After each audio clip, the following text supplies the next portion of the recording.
అసలు ఏం తెలుసాయా నీకు? నీకు హిందూ ధర్మం గురించి ఏదో మన కొండ ఎక్కావే, ఏం కొండ అయ్యా నువ్వు ఎక్కింది? ఏదైనా పుణ్యక్షేత్రం ఎక్కినా కానీ ఏదైనా ప్రయోజనం ఉండిద్దాయా? నువ్వు పోయి ఏదో కొండ ఎక్కావు, ఆ కొండలో ఉన్న రాళ్ళు కూడా కుళ్ళిపోయి ఉంటాయి. ఏం మాట్లాడుతున్నావయ్యా? నువ్వు పూర్తిగా తెలుసుకుని మాట్లాడు. పవన్ కళ్యాణ్ ఫ్యాన్స్ ఊరుకోరు. నువ్వు ఏదైనా కనపడుతున్నావు ఊరకే తిరుగుతావు నువ్వు రోడ్డు మీద. ఎవడు దంతాడు, ఏ టైంలో దంతాడో కూడా తెలియదు. జర భద్రం. నువ్వు నోరు ఉందే, నీకు ఒక అధికారం ఇచ్చినప్పుడు జాగ్రత్తగా మాట్లాడాలి. నేను అదే అమ్మా అంటుంది, నేను దాని గురించే కదా యూత్ ఉంది. నువ్వు ఏ నోటికి వస్తే మాట్లాడుతున్నావు. ఎన్నో సమస్యలు ఉన్నాయి, వాళ్ళు ఇచ్చిన హామీలు ఉన్నాయి. హామీల గురించి మాట్లాడు. ఒక గట్టిగా మాట్లాడి గట్టిగా అడుగు, నీకు కొద్దిగా పేరు వచ్చింది. రేపు నీకు సీట్ ఉండిద్దో లేదో కూడా గ్యారంటీ లేదు. జగన్మోహన్ రెడ్డి గారు అయితే కన్ఫర్మ్గా చెబుతున్నా, నీకు సీట్ ఇస్తాడని మాత్రం గ్యారంటీ లేదు. వైఎస్సీపీ పరువు పోతుందమ్మా ఈ దైత్రుడి వల్ల. ఓకేనా? వైఎస్ఆర్సీపీకి ఒక పేరు ఉంది, ఆ పేరు అనేది పోతుంది. 11 సీట్లు అని పేరు ఉంది, ఆ పేరు అనేది పోతుంది వీడి వల్ల.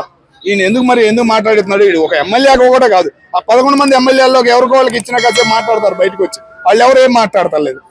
జగన్మోహన్ రెడ్డి గారు అప్పుడప్పుడు పెడుతున్నారు. ఇట్లాంటి వాళ్ళు మాట్లాడడం వల్ల జగన్మోహన్ రెడ్డి గారు మాట్లాడే మాటలు కూడా వినబుద్ధి కాదు.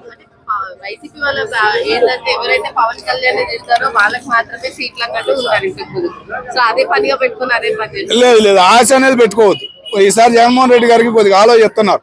ఏంటంటే ఈ బూతుల రామాయణం వద్దురా బాబు, రాజకీయం చరిత్ర ఉంది మనకి, ఎందుకు చెడగొట్టుకోవటం ఓకేనా అనేది ఒక అయితే పడింది. కాబట్టి ఈ బూతుల రామాయణం వాళ్ళందరినీ ఎంత దూరంగా ఉంచితే ఆయన పార్టీకి ఆయనకి అంత మంచిది.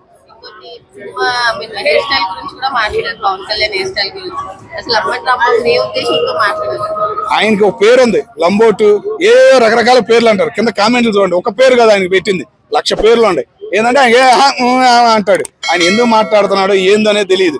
ఆయనకి రీసెంట్ గా వాళ్ళ కూతురు పెళ్లి కూడా చేశాడు, చాలా హ్యాపీ అనిపించింది. లవ్ మ్యారేజ్ చేశాడు అంట, చాలా హ్యాపీ అనిపించింది. రీసెంట్ గా అమరావతి గురించి కూడా అన్నాడు. అట్లాంటి దైత్రుడు ఆ జిల్లాలో ఎట్టా పుట్టాడా? అట్లాంటి పాపాత్ముడు ఆ జిల్లాలో ఎట్టా పుట్టాడా?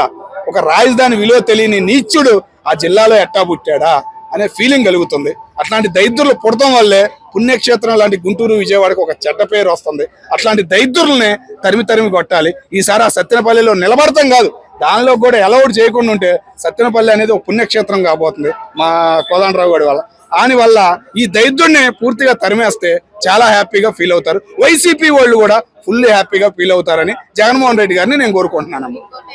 పవన్ కళ్యాణ్ సనాతన ధర్మాన్ని గురించాడు. బాబు రాసి బాబు స్క్రిప్ట్ ఏదైతే ఉందో బాబుని కాపాడడానికి నిల్చున్నాడు అని చెప్పేసి అనుకున్నారు. కర్ణాటకలో మన సనాతన ధర్మానికి ఒక ఉండేది ఒకప్పుడు, ఆ వాతావరణానికి ఒక లుక్ ఉండేది. మన సనాతన ధర్మం ఏదైనా పూజలు కానీ అక్కడికి వెళ్ళి చేసేవాళ్ళు మన భారతీయులు. అట్లాంటి సనాతన ధర్మం అనేది అక్కడ తప్పిపోతుంది అనే ఫీలింగ్ తో అక్కడ జంతువుల గురించి కానీ పవన్ కళ్యాణ్ గారు చాలా రీసెర్చ్ చేస్తున్నారు. ఒక కాంగ్రెస్ పార్టీ అంటే పడని పవన్ కళ్యాణ్ గారు అక్కడ ఉన్న కాంగ్రెస్ పార్టీని అందుబాటులోకి తీసుకుని అక్కడ ఉన్న పెద్ద మన హిందూ మేధావులతో మాట్లాడి ఒక మూమెంట్ అనేది అక్కడ కదిలిస్తానంటే చాలా మంది హిందూ పెద్దలు ముందుకు వచ్చి ఆయన బహుమతులు ఇస్తున్నారు. ఏం తెలుసు ఈయనకి హిందూ ధర్మం గురించి?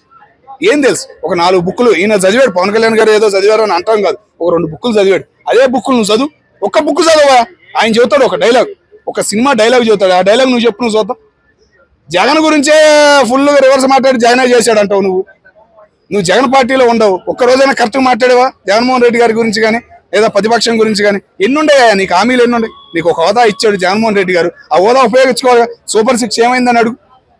ఇంకా నిరుద్యోగులు 20 లక్షల మంది ఉద్యోగాలు హామీ అన్నావు, అవి ఏమయ్యా అని అడుగు. ఎన్నుండయి నీకు? ఉపాధి 3,000 ఇస్తామన్నారు, అదేమైందని అడుగు. ఎన్నుండయి నీకు అడగడానికి? పవన్ కళ్యాణ్ సినిమాలు తీశాడు. నీకు పవన్ కళ్యాణ్ సినిమాల చరిత్ర, పవన్ కళ్యాణ్ గురించి నువ్వు మాట్లాడితే చాలా పరమ చండాలంగా ఉండిద్ది. ఓకేనా? సత్తెనపల్లిలో నిన్ను ఇక రానీరు కూడా. ఓకేనా? బోర్గడ్డ అనిల్ ఆ స్టోరీ అంతా తెలియదమ్మా. ఆయన ఏంటంటే పూర్తిగా మాట్లాడడం రాదు. కొద్దిగా మాట్లాడిన మాటలు కానీ కొద్దిగా అవగాహన ఉండి మాట్లాడతాడు. ఆయన చరిత్ర, ఆయన మూమెంట్ అనేది వేరు.